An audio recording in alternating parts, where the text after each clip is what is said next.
Welcome back. It is time for Silver and Black today, an Odyssey original podcast. Also, you might be listening to us on 98.5 The Fan in Las Vegas or 1140 The Bet. If you're listening to us over the airwaves, we appreciate that. Do us a favor. Make sure you subscribe to the podcast. Wherever you get your podcast, all you have to do is search Silver and Black today. You'll find us. Make sure you subscribe and hit the auto download. If you're watching us on YouTube, thanks. Participate in the chat. The chat's always fun, and we have a good time in there. Lively crew in the YouTube chat. Subscribe there. Hit the notifications bell. You got to hit the notifications bell, or you won't know when there's a new video. So much to talk about here on Silver and Black today. And as you know, Mo Moton continues to recover. He's had some health issues. He's good. He's working, but he's still a few days away from getting back to the show. So keep him in your thoughts and prayers, as I've said all along. But subbing in for him is my good friend, and that is Evan Grote. Evan Grote is the host of the Just Pod Baby podcast. Of course, you know him. He's been on the show a million times. He's also a producer over at sportsnot.com. Does a lot of work over there as well. So, Evan, thanks for joining us, man. Appreciate you subbing in for Mo. And you like mint ice cream, right? I do. I'm actually a big fan of mint chocolate chip. I mean, there's not many ice creams that I don't like, but yes, definitely I'm a fan of that. See, so now Mo's fired. No, just kidding. We've had some people be like, "What happened to Mo? Did he do a Blake Martinez and retire in the middle of the season?" No, he did not. So he'll be back soon. But Evan, it's been a tough several weeks for Raider Nation. You have. Oh, by the way, make sure you subscribe to Evan's podcast as well. That is Just Pod Babies, part of Sportsnot as well on their network. So make sure you do that and follow him on Twitter at egrote5, egrote5, as in Kerry Collins, right? That was his number with the Raiders, right? Yeah. That was my old high school number, too. That was your high school number. And Evan will tweet out some of his high school. He looks like a little bigger than Doug Flutie, but he looks good. I'll take it, dude. I played defensive lineman, and I'm only 5'10", so you can imagine how bad I was. Yeah, 5'7", trying to play quarterback with hands the size of a middle school kid. It wasn't always easy, but I made it work. Well, yes, and you look good doing it too. But you're upstate New York, you had your day, which was good. But good fun and good videos. But Evan, let's jump into this and talk about the Raiders. Clear, we saw the injury report on Wednesday. Nothing surprising there. Some guys missing some time, and we did see Rocky Sin for personal reasons, whatever. But otherwise, just normal nicks and bruises for the NFL, and the Raiders already have an extensive IR list as it stands, with Darren Waller, Hunter Renfrow obviously being the big names on there. But looking at the conversation, Evan, and you do this a lot, obviously, with your podcast. You see it on Twitter. You've been like Mr. Stat Machine, tweeting out all these stats about the Raiders and what's going on. The conversation is just negative, and I understand why. And we're starting to, I think, identify some issues here. There's issues with coaching. There's issues with the roster. There's issues with the front office. And I think when you are a team in the NFL and you're 2-7, 2-8, 2-7, excuse me, 2-7. I said 2-8 yesterday, I think. I hope that's not true for Raider fans out there. But you're 2-7. That's not one thing failing, right? I tweeted out on Wednesday that, hey, you know what? You can have two things be correct or multiple things be correct, and the causation for why things are going wrong can be multiple failures. Isn't that what we have here, is multiple failures? Absolutely multiple failures. And we've had a lot of finger pointing and a lot of blaming going on throughout the season. Is it the head coach? Is it the offense? Is it the quarterback, the defense? The answer is it's all the above. It's just been a collection of disappointments. It's been a collection of failures by really everyone. It's really hard to pinpoint. I mean, you could look to a couple of players who have really been successful this year, but really it's been just a whole team failure, and the coaching staff been a major disappointment, as well as the general manager too, because you look at some of the decisions that he made, bringing players in like Chandler Jones, who's been a huge disappointment. I mean, there's blame to go around everywhere. That's for sure. Yeah. And it's interesting. And I don't know, I'm trying to remember back to when I was a big football fan. Of course, I grew up a Charger fan, and that was a miserable existence. But nonetheless, when you look at it, I remember getting angry at certain things, and the coach stinks and all that kind of stuff. but I don't think I've ever seen a time, and I talked about it on yesterday's mailbag show, where there's an obsession with people putting blame on one person or one thing, and they want to ride that horse until it drops. So if you hate Derek Carr, it's all his fault. If you hate Josh McDaniels, it's his fault. If you hate Mark Davis, he needs to sell the team. And I get the frustration, right? Especially for Raider fans who've gone through years. And Evan, you're a Raider fan, so you know exactly what I'm talking about. But I don't understand the fixation where you throw out all logic, and instead of thinking about, okay, what is the real reason why this team isn't good? And it's not one person's fault. It's multiple issues, like you said. Do you find that too? Do you find that strange, or am I just maybe not remembering that it's always been this way? Well, yeah, I mean, we're talking about the Raiders, and the fan base is very emotional. Um, and we have suffered for a very long time, and we're fed up with it, to be honest. I mean, Yeah, I I am think so that's fed it. up with the drama, the car wars, the embarrassment that the organization has brought to the fan base. I mean, I'm just tired of it. And when things go awry, people are going to start blaming each other, and it's going to be chaotic. And that's what you're seeing right now amongst the fan base. I mean, it's as divided as it's ever been, Mm. which has been divided for a long time now. But I've never seen things as bad as it is right now with this fan base. And the debate and the discussion is going to continue to go on. There's still 8 games left this year, That's the other thing. which is hard. It's hard to believe. I mean, this Yeah. season feels like it's been about 2 seasons long already, and there's After and there's last still season, yeah. seemed like it was 2 seasons long. Yeah, and Right? that's the point I'm making, is that it's just, I mean, and you saw Derek Carr too this last week at the press conference. I mean, he's mentally broke down, and I think the fan base is right there with him. Right there with him, yeah. And it's interesting because we have Murph on, and you've been on with us on the post game as well a bunch. And Murph is as hardcore a fan as you can get. But it's interesting how some people see it through a lens of, look, yeah, I'm mad as hell. I'm tired of this. It's just old. But yet they can still root for their team and still do it. I'm seeing people telling me now, again, in the fit of anger, you sometimes say things you don't mean. So I'm having people, though, reach out to me and say, I'm done, I'm checking out. Now, I understand it to a certain degree. I don't believe them because I've never met a group of more loyal fans in my life than Raider Nation. I was a Charger fan. After 2013, I knew they were moving. I was done. That's before I did this show. I was doing this at all. So just relax if you have a problem with that. But I just walked away because they were leaving the city, right? And so I was just done. I was like, it was a perfect way to cut loose, and it was the best decision I ever made. But at the same time, I just don't. I try to implore people to be positive, and then of course people are yelling at me for trying to tell them to be positive. So it's an interesting thing. But back to the Derek Carr thing too. Derek Carr is dominating the headlines again. The emotional press conference, which I defended him on because people were trying to say he's soft because he's crying and all that stuff, and I actually feel for him from that perspective because I said it today, and that is. I would have asked to be traded if I was him a long time ago. The dysfunction in this organization and how much has that played mentally into how he's regressed this year, not to mention the system and the coach unwilling to probably bend his system. But I think that you have to look at the Derek Carr situation and say it's time to move on, not because he's not a good quarterback, but because it's such a fractured and damaged relationship. Give the guy a chance somewhere else, and then the Raiders can turn the page too and not have somebody who's lived through living hell for his entire career.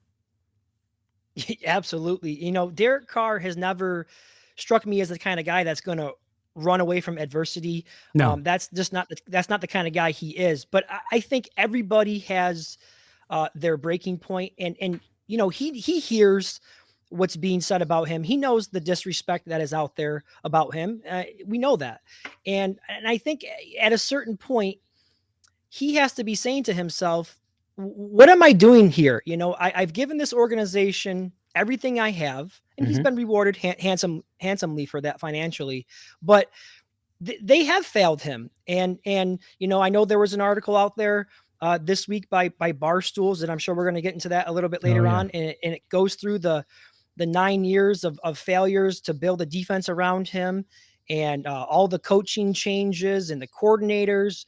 They really have. They have failed to build around him, and I will admit that. Yep. And I'm sure in his mind, he's got to be fed up with it. And I think that's what we saw from his press conference on Sunday when he said, 9 years of crap hit me tonight. Yeah. And, I know he has said he'd rather retire than play for anyone but the Raiders, but I still think he's only 31 years old. Yeah. And he can still play as long as he wants to. I'm sure that thought has creeped into his mind at this point is, should I go elsewhere? Do I, can I reach my full potential in another place? And I agree with you. I think it's time for a split. It has been 9 years of this. And it's not all the failures of the franchise to build around him. He hasn't been perfect at times as well. Mm-hmm. He has not been that guy to consistently anyways, to put the team on his shoulders and overcome some of the deficiencies that, he's had to deal with. So again, there's it's twofold, he's just not that good. He's not elite. And then the problem is what's the chaos that's been going on around him. So I'm sure he's thinking about getting out for sure. Well, and that's what I was saying earlier about two things being true simultaneously.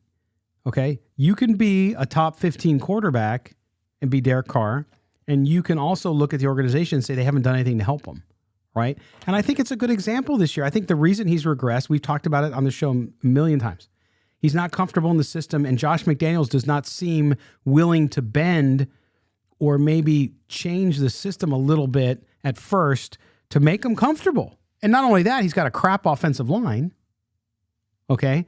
So that clearly says to me, and that's why I brought up, and I know some people might think it's a conspiracy theory, but I brought up maybe this was the plan all along. Maybe they said, hey, we're going to give Derek the extension, but it's got the 1 year out, which we all know about. I've been talking about it for this week.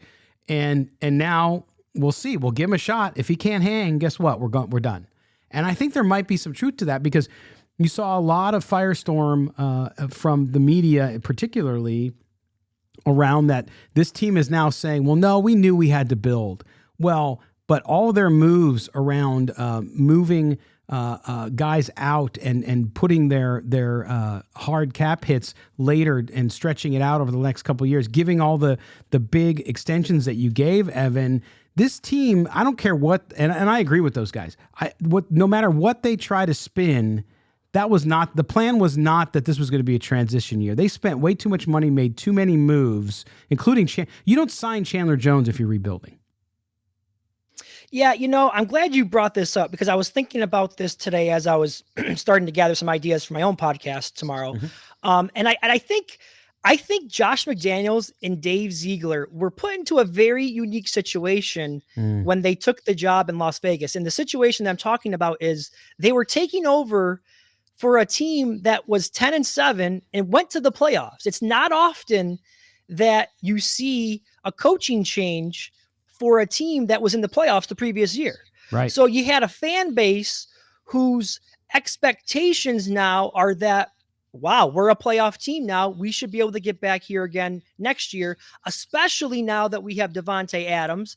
They went out and signed Chandler Jones, right? So expectations from the fans, at least, were through the roof. But, maybe inside that headquarters in Henderson, maybe the belief was, you know what, we still got a lot of turnover to do, a lot of changes to make on this roster. We want to be competitive this year, but you know what, maybe it may not work out because in their vision may be more long-term. And, I've heard, has to be. I've heard some people talk about that, and a lot of the writers are writing about that.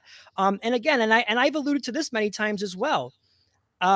Last year, the Raiders won a lot of close games. It's been well documented. 7 of the wins came by an average of 3.4 points last year.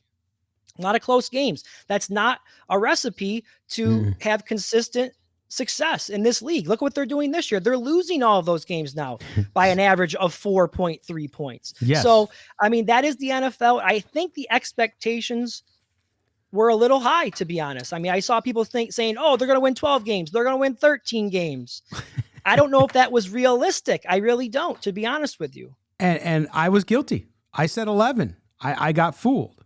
And I shouldn't say I got fooled. I threw red meat, and I shouldn't have. I had my doubts, but I think Mo picked 10 wins. I picked 11. Just going that we went through the schedule. I think you did that too.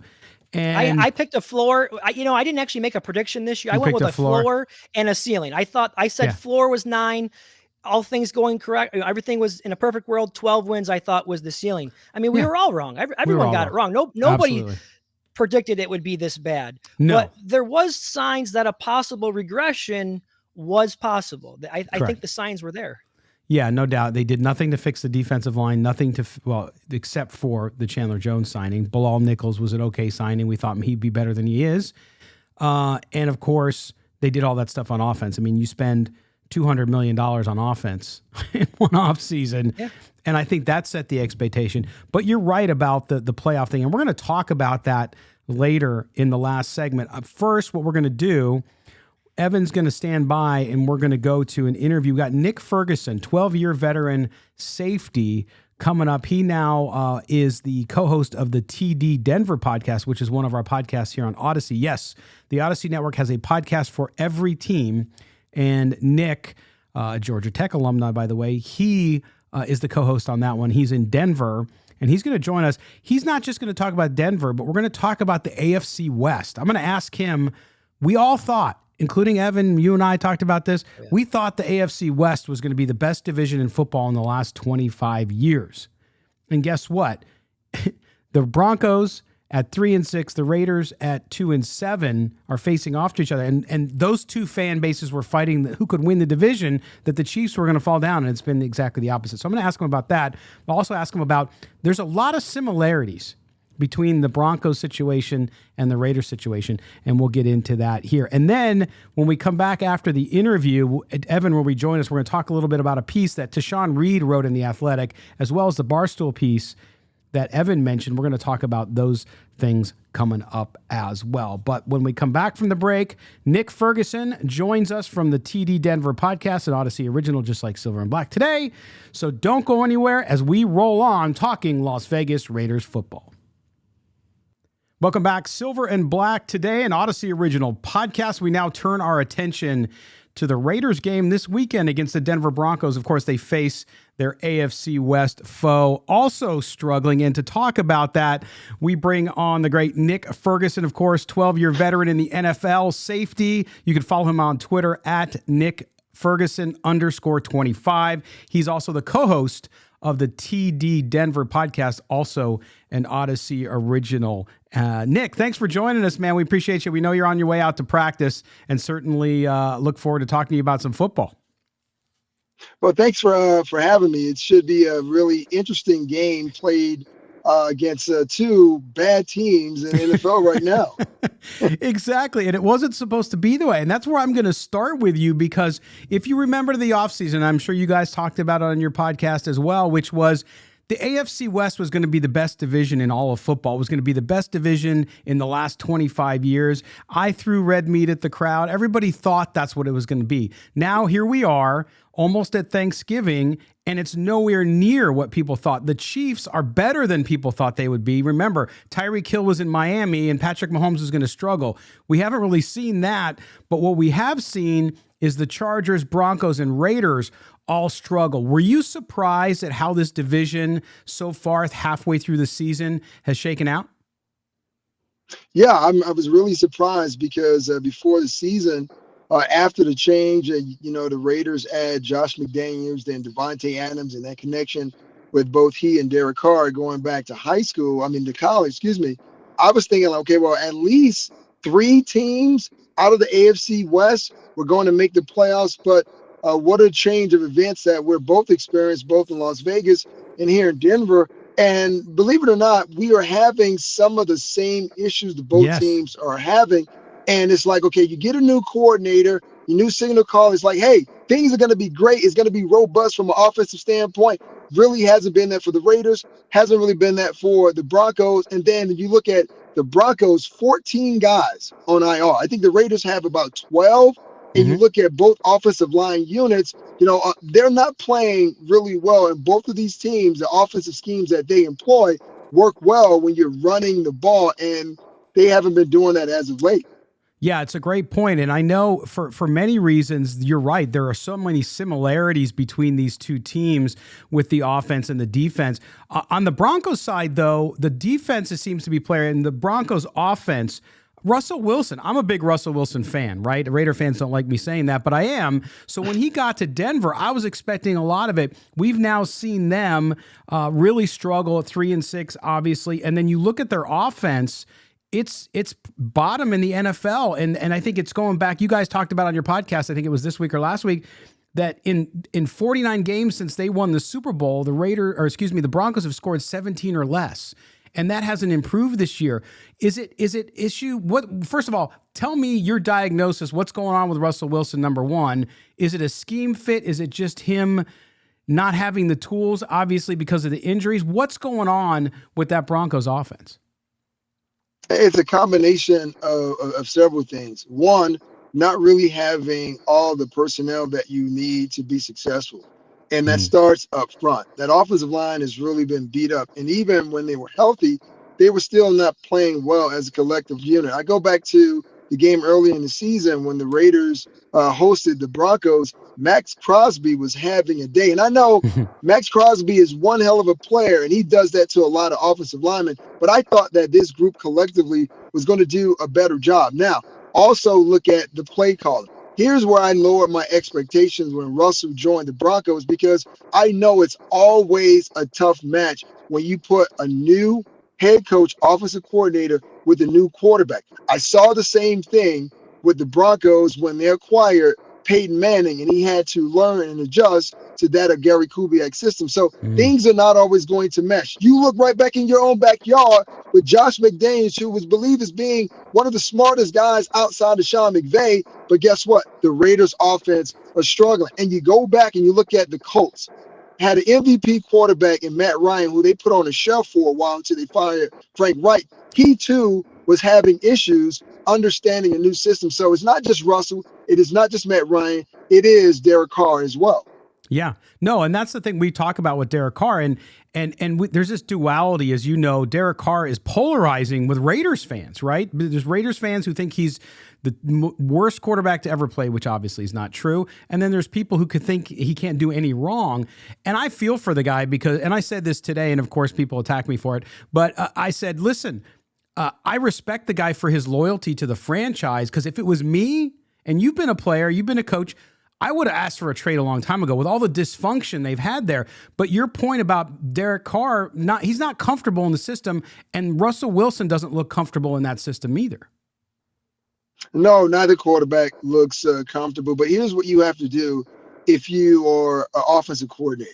You have to check your ego at the door. The same thing you ask players to do at the same time. Let's be totally honest. Josh McDaniels is your quarterback, but we know he comes from New England, where their egos are bigger than the Rocky Mountains, right? So for him, he's got to lower his ego, check it at the door, and say, okay, well, we don't have Darren Waller. We don't have Hunter Renfrow. We got Foster Monroe. We got Josh Jacobs. We have Devontae Adams and a couple other wide receivers. How do we make this easier on our quarterback? Yeah, you want to take shots down the ball, but the biggest thing, turn around, hand the ball off to Josh Jacobs. Allow that offensive line to set the tempo, and then you're able to take your shots down the field. But it just seemed as though Josh McDaniels is committed, just like Nathaniel Hackett, to running their schemes instead of catering them to their quarterbacks.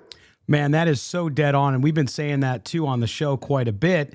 And that's the other thing here too. Obviously, Josh McDaniels with his history in Denver, so Denver knows him well from his first iteration. Although when he got the Raider job, he said, "Well, that was a different guy." But we're seeing some of the things that he did wrong in Denver repeat themselves. And with Nathaniel Hackett, the same thing. When Hackett started off early and struggled in the season, they brought in somebody to kind of be, I don't know, like an internal coach for him, right? Somebody who's going to help him. Has that worked at all? Have you seen any improvement there? And is that something that might work in Vegas with McDaniels? Or does it get back to your point that, man, these are egos and these guys are not going to give in. They're going to be who they are? Well, for Hackett, they bring in an outside guy to kind of help him with game management.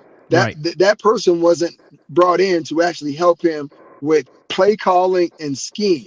So when you look at Josh McDaniels, can Josh McDaniels, or would he actually bring someone else in to handle in-game management? And the answer to that question is no, because here's the difference between the two coaches. One has a massive ego and the other not so much. And then Josh McDaniels has more experience in this league being in more big-time games than Nathaniel Hackett. So he has more experience, but can he relinquish control to someone else so he can go ahead and be a head coach, delegate responsibilities, look at the special teams, look at the defense, look at the personnel? And the answer to that question, I'm sorry, it is no. Yeah. Interesting. Yeah. And I know obviously fans get really emotional and they already want Josh McDaniels fired, but you're starting to hear the conversation around coaching staffs and coaches in the NFL. You know, they used to, it was a little bit like college, right? They used to get 3 years, 4 years to kind of build their team. Not anymore, right? We see guys get blown out after 1 year all the time. And so it's going to be interesting to see what happens with both coaches. Let's turn to some positives with the Broncos. One guy that I like a lot and I think has played well has been Draymond Jones. Talk about him on the defense.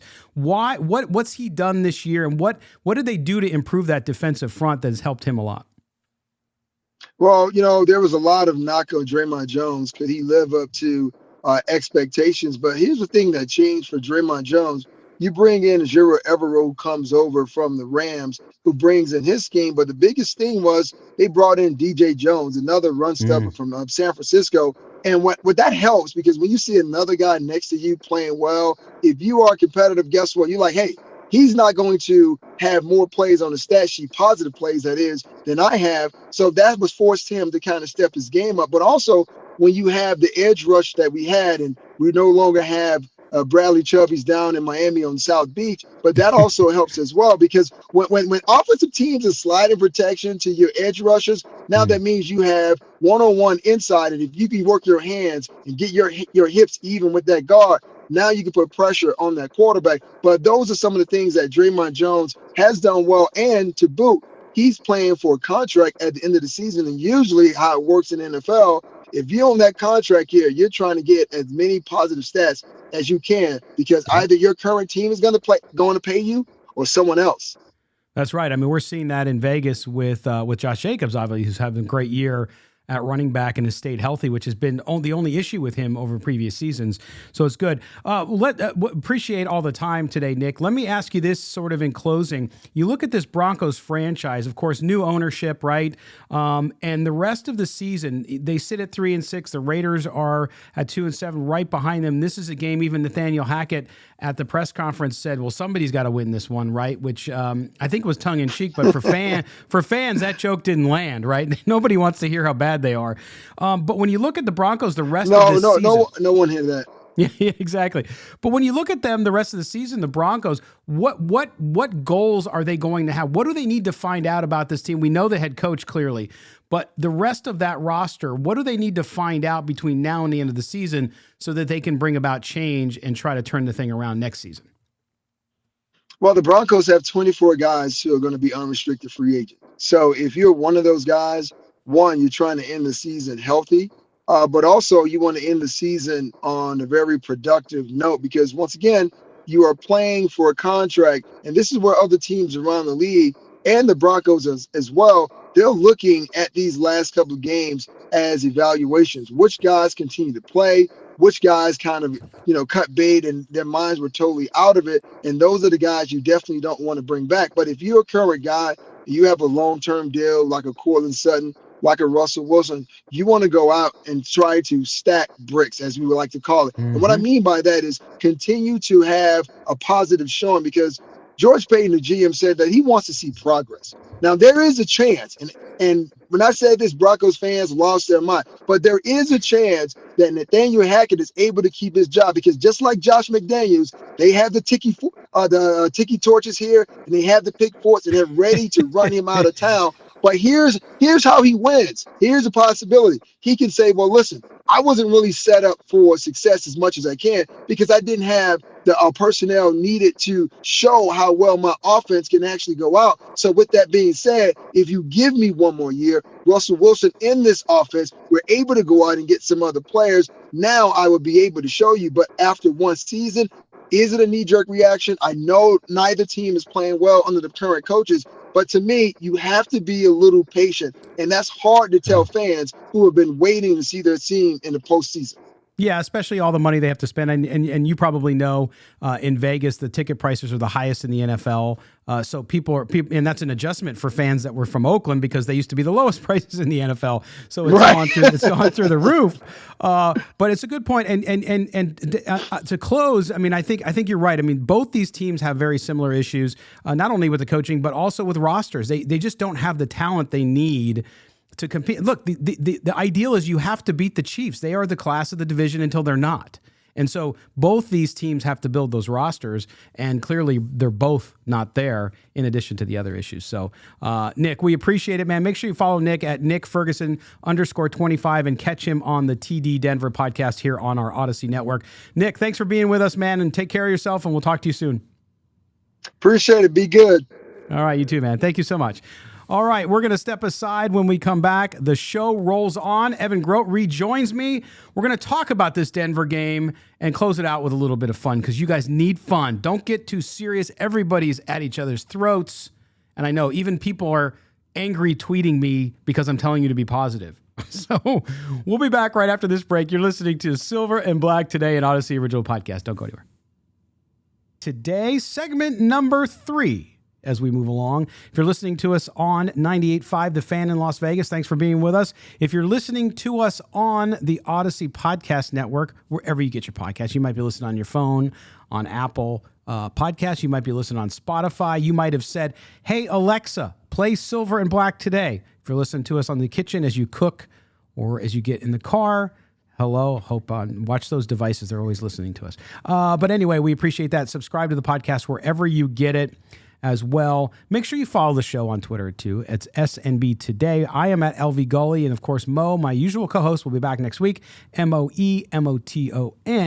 And sitting in for Mo today on this edition of Silver and Black today, of course, is my good friend Evan Grote. He is of the Just Pod Baby podcast, which you got to go subscribe to as well, wherever you get your podcasts. Also a producer over at sportsnot.com, and you can follow him on Twitter at egrote5. Evan, a couple pieces, really good pieces about, and I know it's pile on time, right? When you're having a season as poor as the Raiders are, it's hard to write about positive things, even though I'm trying to talk about positive things, and I tell people to find the positives in the negative, meaning, hey, find a player you're rooting for and see how they progress. Whatever. People aren't really happy with me with that. But anyway, some of these pieces, I want to first talk about Tashawn Reed's piece because he highlighted 10 things that are wrong with the Raiders. And I want to go over some of them because I think we all know these and we've been talking about them for some time. But he had some great insight and research. I want to give him credit for a great piece that he wrote, number one. But I want to start with these and get your comments on them and talk about them. Number one that he brought up early in his piece was one of the reasons why the Raiders are failing is they went out and spent $223.3 million on Davante Adams, Hunter Renfrow, Darren Waller, Derek Carr. That combination of players has been on the field for a total of 62 snaps the entire season. 62. Now, usually in a game, you get up 50s, 60s as a number of plays in a game, right? So you're talking about maybe one game out of 10 that all of those guys have been together. So we talked in the first segment with you about the expectations that Raider Nation had, and especially with that offense. On paper, it was like, holy moly, this is a Super Bowl offense. And guess what? They have not been able to play. Darren Waller's been hurt. We now hear the reports. We talked about it yesterday on our mailbag show. The organization reportedly is not happy and about his recovery time and what's going on there, which fans have been crying about for a while. Then you have Hunter Renfrow. Got in an argument with a guy on our Facebook, on our YouTube page, who was calling me crazy for saying Hunter Renfrow hasn't played well. He has not played well. Even before the injury, it wasn't great. So he just hasn't played as well. And then, of course, we know Derek Carr has struggled. Davante Adams is the only guy who's earned, and I shouldn't say that, who has earned the reputation that we thought he would, and he would be one of the best players in football, and he has been when they pass the ball to him. So, Evan, you look at that, it's hard to overcome. When you spend $223 million on those four guys, and they're not playing together, how could you expect a better result? Yeah, in my opinion, that is the biggest disappointment this season has to be, the injuries on offense and how it's affected what we all thought was going to be a really explosive, high powered, high scoring offense. It just hasn't come together. And you mentioned only the big three there, only playing 62 snaps together. And really, I think about the first two games. The offense wasn't great in those first two games. I believe the second game was the Arizona game where they were shut out in the second half, if I remember correctly. So, I know it's a small sample size, but they weren't even great in the game in the snaps that they played together. Now, that being said, I am very disappointed that we haven't gotten a chance to see the offense at full strength, but I still thought there was enough in the cupboards there that the offense should be performing better than what it is right now. Think about what this offense has had in past years. Nobody close to what Davante Adams can do. And Josh Jacobs is performing the best he has of any point in his career. So, to me, it's still disappointing because I believe there's still enough there. I think Foster Moreau has shown that he's capable of maybe not Darren Waller status, but he's capable of doing some good things. Mac Hollins has been a pleasant surprise. Now, he hasn't done much lately, but I just feel that there's still enough there where this offense should be able to score more than they have been doing lately. Yes, and you talk about the offensive line too, which has been a favorite subject of ours on your show, on our show, on probably every single Raider creator show there is on radio, television, and on the interwebs. And the offensive line, Evan, not good at all overall. Downright terrible in the passing game. They're 27th in pressures and 50. They've had given up 50 quarterback hits. Dropbacks are limited. Carr's, had struggles with this because of the line. Not always. Now, Carr's struggling outside of that situation too, but it certainly hasn't helped. In a new offense where he's not exactly comfortable, he's behind a line that the Raider organization, and it still befuddles me, and I'm not trying to throw gasoline onto the Josh McDaniels fire, but I will say this. We heard in training camp, we're deep. We like where we are on offensive line. Guess what? It's terrible. They didn't invest in it, and it's haunted them all season long. Absolutely. I mean, the fact that Ziegler and McDaniels thought it would be wise to run it back with essentially the same unit as last year. You insert a couple rookies, Alex Bars as well. Yeah. I mean, no Denzel Good was gone. Yeah. I mean, right. Denzel Good was lost or retired. Yep. They cut Alex Leatherwood. I mean, you're running it back with the same group and a couple of rookies. I mean, that's malpractice. I mean, football malpractice is what you're saying. Yeah. Yeah. So, when you look at who to blame, I mean, Ziegler's not off the hook here. I mean, I agree. He's got some very questionable moves that he made and positions that he neglected. Offensive line is definitely at the forefront. I would look for them definitely to make some moves there here in the offseason to try to improve that group.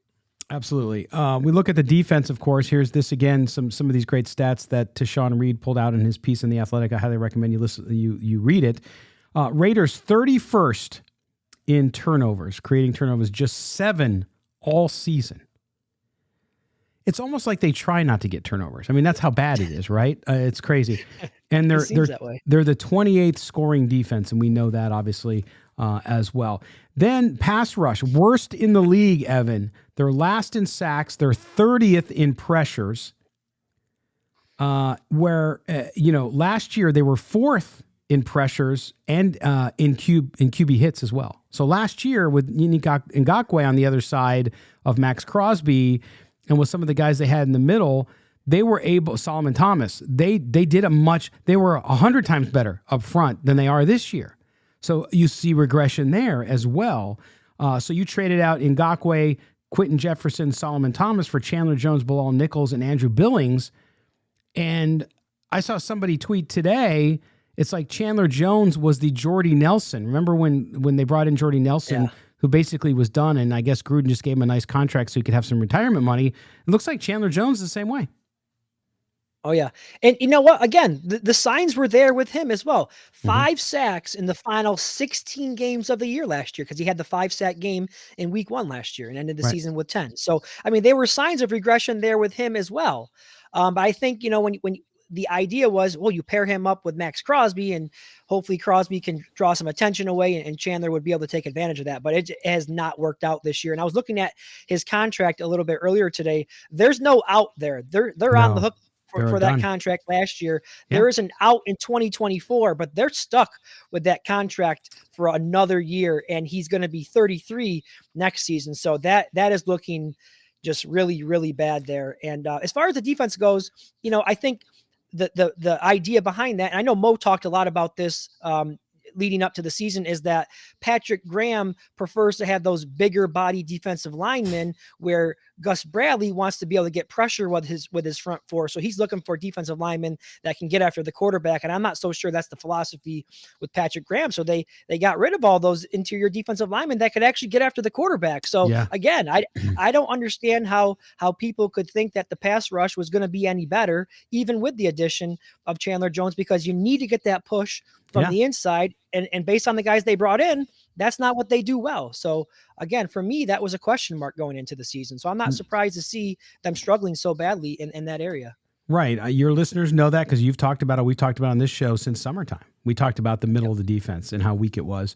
So there's that. Then, of course, you have the Carr regression, 24th in completion percentage this year, 19th in yards per attempt.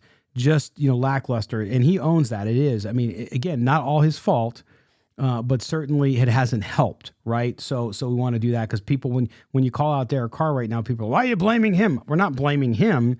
He's responsible for his play, though. But not all. And I'll say this, the one thing that I will give him, and the last two things I want to hit on this subject, Evan, is the coaching. Two things with coaching. Discipline, right? Now, I understand the players are on the field. They have to be disciplined. But for whatever reason, we saw them very disciplined in the preseason. We get to the regular season, and it's gone. Okay? 60 penalties for the Raiders. That's 9th in the NFL. And do not blame that on the referees, because it's not. A lot of these are unforced penalties. 34 on offense. 34 penalties. We know where that comes from, right, Evan? The offensive line, right? Mm-hmm. 34 penalties. That's 4th in the NFL. And the average distance to first down for the Raiders, because of the penalties, is 8.8 yards. So they're starting on average on third down 8.8 yards away from the first down. That is the worst in the NFL. That's what happens when you don't invest in your offensive line.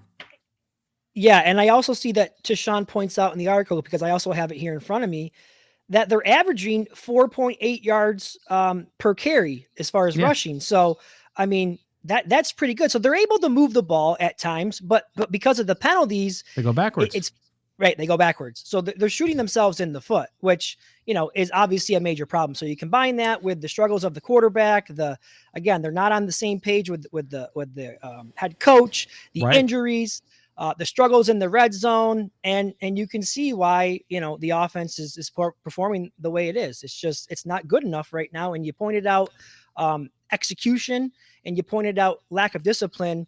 I think that has to fall back on the coach. I mean, I'm sure you can make the argument that execution is up to the players to go out there and do it. They are the ones performing it, but that all starts with the preparation, throughout the week in practice. So again, you can't avoid putting some of this blame on Josh McDaniels. And where you live in the part of the country, upstate New York, when it used to be really heavy manufacturing, you have a factory and you're producing, I don't know, let's say you're producing transmissions for automobiles, okay? And you have the guy who's the head of the entire plant, right? It's his responsibility. He might not be on the floor sitting on the line, putting the transmissions together, putting in the gears manually, pulling a lever. He's still responsible. So to your point, that's Josh McDaniels. What Josh McDaniels and Patrick Graham are responsible for is play calling, which is another item that he had on the list, and I agree with 100%, which is why he's picked it out. And especially late in games. Evan, you talked about just a moment ago this team being in games late, but just unable to get it done. They got it done last year, which is the whole reason they got to the playoffs, by the way. Not because they were good enough to make the playoffs. They just played well at the end of close games and were able to get in.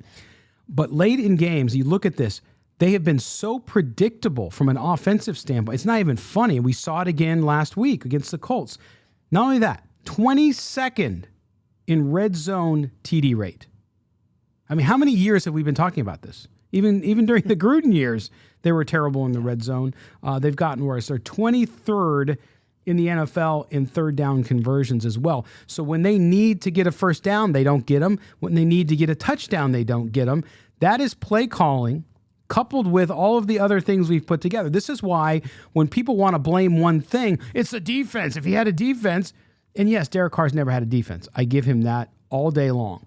But I'm telling you, it's not just because of the defense.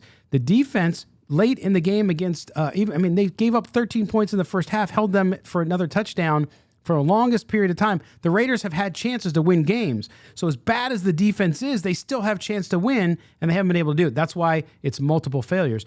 But Evan, the play calling is where ego and the inability to change and think about, and you see it in the press conferences. What are you going to do different? Oh, nothing. I think we need to execute. There's one play here, one play there. He's not even saying, hey, you know what? We need to rethink things, go back to the drawing board and figure out what works for us. Yeah, and I think isn't that what we heard about McDaniels in his first head coaching stint with the Broncos, is that he was a little hard-headed, and it was a little bit of too much of my way or the highway. And I'm starting to read more and more about that with long practices, really grinding those players down. And I don't know if that's really going over well with this team. I would like McDaniels to be a little bit more flexible. I'm not sure what kind of input he's taking from Derek Carr, for example, on offense. We've heard Carr say a lot of the times, I'm doing what the coach is telling me to do. And that's how Derek Carr has always been throughout his career. He's a corporate man or a company guy, but maybe that's not the right philosophy. I mean, maybe McDaniels needs to kind of reevaluate his philosophy and maybe adjust to the players that he has and not ask those players to adjust to what he's trying to do. There has to be a little bit, you have to meet somewhere in the middle. And that might be part of the problem is what we're seeing right now. Well, and it's interesting you say that because Nick Ferguson, who was on in the second segment from Denver, we were talking about some of the similarities between the Broncos' troubles and the Raiders' troubles. And of course, both coaches are under fire and have not performed well. And he said the one difference was he felt that between Nathaniel Hackett and Josh McDaniels is that one guy had a large ego and that guy's not in Denver. Because Nathaniel Hackett might be incompetent, according to many Denver fans, but he's not an egotistical guy. He doesn't have 6 Super Bowl rings. So I think that's what that gets at. I don't know. We're not in the building, right, Evan? But at the same time, when you won't bend your will and you won't change, and if you, again, I think one of the reporters brought it up at the press conference yesterday on Wednesday, saying, isn't the definition of crazy doing the same thing over and over again with the same result? What are you going to do differently? And the answer was typical. I mean, Josh McDaniels learned from the master was saying nothing and using coach speak, so you didn't get any answer that gave you any insight.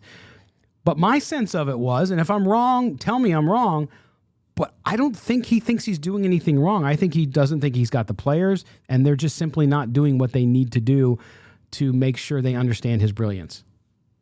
Absolutely. The narrative is going to be, we don't have our guys. We need more time.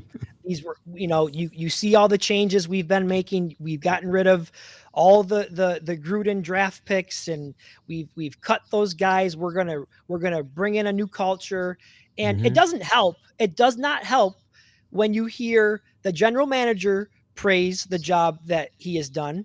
And also, just this week, you heard Mark Davis come out and say, I think Josh McDaniels is doing a fantastic job.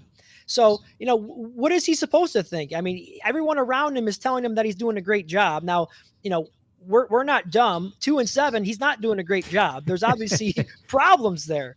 But, for some reason, he feels secure in the job. I think he's been given assurance that he'll be back. And he's not going to make any kind of emotional decisions here. He's going to stay the course, it seems. And that might be something that maybe not this year, but next year that could cost him his job. Well, it could. And listen, I've started to very gingerly defend Josh McDaniels from this perspective. I still think he's wrong about the play calling. I still think the ego and he thinks he's the brightest guy in the room and that everybody else is stupid for not doing what he wants them to do. But I also do believe the roster wasn't that good. And so you look at what they were missing and not making an excuse for him because they still should have. I'm not saying they should be 2-7, okay, they could be closer to 500 if they win some of those games because of play calling. I think play calling is terrible. And so I think they've lost games because of it. So I'm not saying they're a Super Bowl team or even a playoff team, but I think they have a better record at this point. But clearly he needs more players. I think they knew that going in. They don't have the right players to run their system, and I think that's the quarterback too. I don't think Derek Carr does.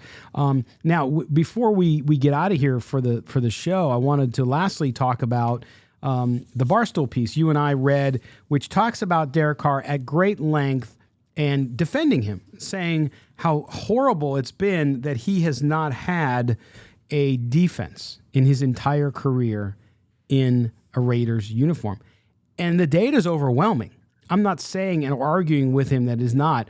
But when you look at that, do you think the reason Derek Carr hasn't won more? I'm not saying he would have won a Super Bowl if he was a better quarterback, or if they had a good defense here or there. But do you think the argument they lay out there is enough to convince you that Derek Carr could be a top 5 quarterback if he had a defense? I don't know about top 5, but I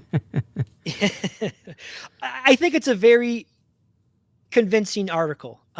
It's very hard to argue a lot of the points that were made in the story. And, the one thing I would ask is, has this guy watched Raiders games though on a consistent basis? Because, No. I think, yes, the data, the stats, you can kind of drive stats in any direction you want to kind of fit what the story you're trying to tell. I think when you sit down and watch Derek Carr from year to year, from week to week, you're going to see some of those flaws that some of the fan base is unhappy with. For example, and I know this seems like cherry picking with the stats, but this is all I could find.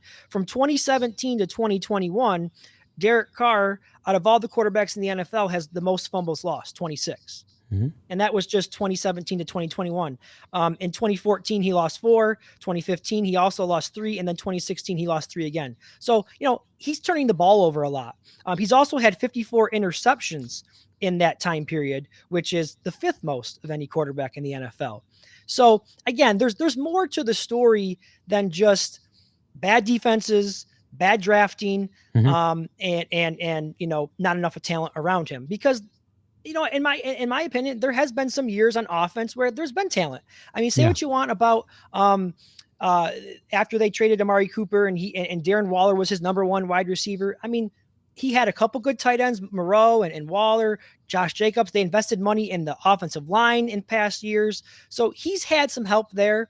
It's very difficult, though, to defend the defense. I mean, but I will say this. You can't. But I will say this. I did some research. I went back and looked at from 2014 up until last year, if there were any other teams who were successful with bad defenses. Okay. And I have a couple here that I'll throw out.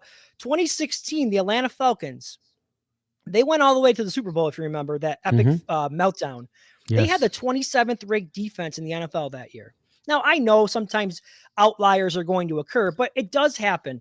2014, the Carolina Panthers lost in the divisional round. They had the 21st ranked defense. The Colts in the same year, they lost in the AFC Championship that year. What about the Chiefs? The Chiefs in many of those great years. Yes, and the Chiefs have not always had a great defense. Now they have an all-world quarterback. Yes, right. Yeah, they're better now, and they have an all-world quarterback. But there's plenty of examples out there. The Bengals last year, the Bengals made it to the Super Bowl. They had the 16th ranked defense, which is a lot better than what the Raiders have had. But my point is, sometimes you have to have a quarterback that is able to overcome, deficiencies. And I know that's easier said than done. Yeah. But I just don't believe that Derek Carr is that guy. And again, I'm not saying it's his fault, but looking at the way the roster is right now and has been the last couple of years, I think it's time to maybe look into a higher end, higher upside quarterback.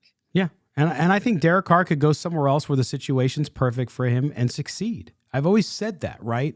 And Carr fans want to block you or call you crazy or whatever, and that's fine.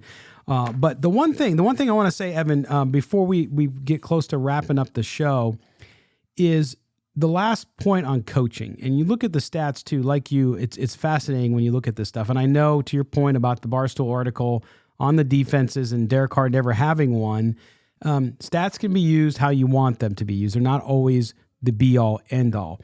But this year, and I think this is one of the biggest indictments on the coaching staff, especially Josh McDaniels.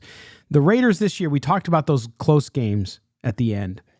They're 1-5. They've been in 6 games, right, that are close games towards the end of the game, the opportunity to win the game. They're 1-5 this season when they lead by 17 points.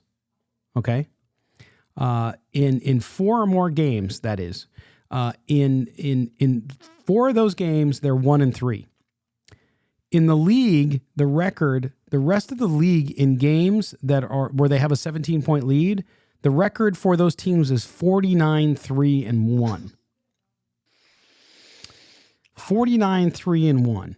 Okay, and so when you look at one-score games, sure, players have to make plays always, but more than that, you have to call the game and manage the game to put your team in the right position to win. And we've seen it this year, hasn't happened. And the play calling, to me, is the biggest culprit.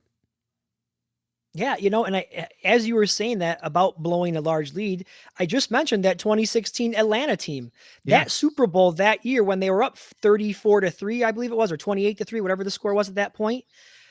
Yes, the defense did allow the Patriots to drive down the field and score all those points, but it was the failure of the offense and the play caller. If you remember, Kyle Shanahan did not call a very good game in the second half there, and it cost them. I think he was not aggressive enough. But getting back to how it relates to now, it's the same situation. They get these leads, and offensively, they're not doing the right things. Defensively, obviously, they're not making the right calls there as well. And we've talked about the lack of execution down the stretch. It was something that Bisaccia and his staff was able to get this team to do well this year. They're not doing those things well this year. When you're in those close games, your team has to be playing its best football in those critical moments. And this year's Raiders team has just not done that. No, absolutely. Well said. All right, Evan, before we check out of here, Raiders, Broncos this weekend. I picked the Raiders last week. Everybody made fun of me, and they were right. I can't pick as bad as the Broncos have been. The Broncos have one of the worst offenses in the history of the NFL, actually, by stats, as we talked about with Nick Ferguson. They can't score points. Did you know in 49 games since they won a Super Bowl, they've scored 17 or less points? So it's remarkable. They don't put up points even with Russell Wilson, but it seems as though the Raiders seem to be the antibiotic for bad offense. And once someone plays the Raiders, they heal up nicely and they score points. I can't pick the Raiders this weekend. I just can't do it until I see them actually play 4 quarters. Yeah, I mean, at least Denver has a pretty good defense as well. So True. I mean, they got that going for them. And speaking of Denver, imagine how their fan base feels right now, giving up all those draft picks to bring in Russell Wilson, giving them all of that money. That's going to kill their cap for the next couple of years. I'd rather have Russell Wilson right now, as bad as he's played, than have Chandler Jones. Yeah. I agree. Because I think he'll bounce back. I just do, but that's just me. Yeah. What's the line on the game? Have you seen the spread by any chance? I haven't looked. You know what? I'll look it up right now for you while we're on the air. But I here. agree with you. I find it hard right now to pick the Raiders to win any game right now until I see some signs of life on both sides of the ball. I mean, I just don't know how you could feel the Raiders are favored to win any game. It's on the road. It's in Denver, correct? It's in Denver, correct. Yeah. So they're going on the road again. They have not played well on the road. I think they've lost every game on the road this year. I don't think they've won a road game yet. And so, and Denver is always a tough place to play with the, Mile High and all that. So it's already cold. Yeah. I agree with you. I don't think there's any way right now you could have the Raiders predicted to win this game. Right. They are, according to our friends at William Hill, they are a 3-point underdog, which that's what I would have thought on the road against another bad team. It's almost like a pick 'em. I mean, if you think about it, because on the road, they get the advantage of the 3 points, especially with a team as bad. Right. Over-under on it is 41.5. So, so I just can't pick them either. I mean, I hope for the sake of Raider Nation, they win. It would be big for this team. They just need something positive to happen, Evan. I mean, if they could go on the road and get a big AFC West win, yes, they're not going to the playoffs. We got that. But you could start to gain some of your pride back. Yeah, and, I was looking at the schedule. there's 8 games left. 5 of those 8 games are against teams that are currently in the playoffs right now. Yeah. And there's a 6th game against the Chargers, who are the 8th seed right now in the AFC. So, I mean, I don't want to. It's a gauntlet. Yes. I mean, things could actually get worse. So, hold on tight, Raider Nation. Thanks for the half full glass there, Evan. We appreciate that. Everybody's but, really. I will say there's always games every year where the Raiders are supposed to lose and they pull off a win. And there's games where they're supposed to win and they lose. So it's week to week, as I've always said many, many times. So, I could be wrong, but as far as a schedule on paper, it does look a bit challenging here in the final 8 games of the season. That you heard it here. Evan's calling an upset of the Chiefs. The Raiders are going to upset. Did you hear him just say that? No, I'm just kidding. They were up 24-0 the first time they played them. They blew the lead, but they were winning. You just poked the wound. You poked the wound and made people bleed again. But no, Evan, thank you so much, man, for sitting in. Hopefully we'll see you on the post-game show. But you got to do us a favor. Evan's podcast comes out tomorrow. Just Pod Baby. Make sure you go subscribe to it. Evan, what are you going to be talking about on the podcast? Well, a lot of the same, a lot of the discussion that we got into this evening. I'll be touching on a lot of that this week on my show. I'm going to be joined by Mark Anderson, who covers the Raiders for the Associated Press. He's one of my guests this week. And of course, I always preview the upcoming game as well. So a lot going on this week on the show. So Mark's a friend, and Mark is a Florida Gator, so give him crap about that. But also, his son is as wise as my daughter. He chose to go to Arizona State too. So there you go. I didn't know you knew Mark. There goes forks up, baby, for Arizona State. So all good stuff. Make sure you go subscribe to Just Pod Baby. Also follow Evan on Twitter at egroat5. You can also follow Just Pod Baby on Twitter. Evan, I appreciate you being with us, man. We'll talk to you real soon. All right, Scott. Anytime. All right, well, that's going to close it out for us on this edition of Silver and Black today. Enjoy the game. I know it's been hard to do that. Hopefully the Raiders give you a good show against the Broncos up in the Mile High City. For my usual co-host, Mo Moten, and for our producer, David Stepanian, I am Scott Branson. This has been Silver and Black Today, an Odyssey original podcast. We'll talk to you Sunday after the game with our live post-game show. Take care, everybody.